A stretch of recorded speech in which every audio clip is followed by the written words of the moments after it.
Le terme calque gris ne désigne pas un outil ou un calque prédéfini dans Photoshop, mais plutôt un calque de base rempli d'une teinte gris moyen, à 128, 128, 128 en mode RGB.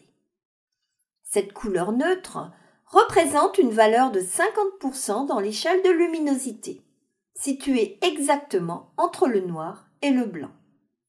Le calque gris n'apporte ni ne retire de composantes colorées à l'image, ce qui en fait un outil précieux pour diverses opérations de retouche, en tant que calque d'aide.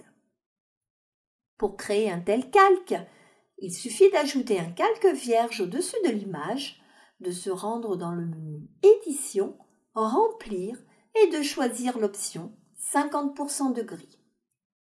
En modifiant son mode de fusion, le calque gris devient polyvalent. En mode couleur plus claire, seules les parties de l'image ayant une luminosité égale ou supérieure à 50% restent visibles.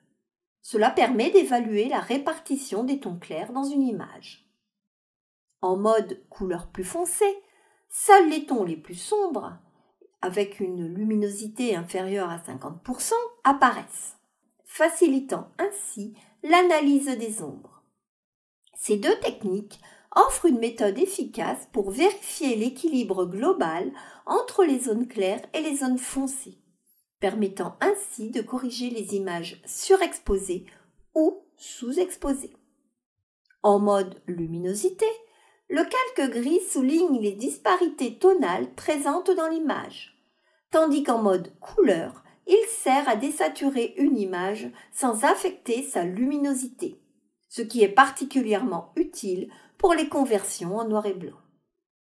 En mode incrustation, lumière tamisée ou lumière linéaire, le calque gris permet de réaliser un dodge and burn de manière non destructive avec les outils densité plus pour assombrir et densité moins pour éclaircir, ces outils étant de base destructifs. Ainsi, en combinant différents modes de fusion, le calque gris permet d'analyser et d'améliorer très simplement le rendu de nos images.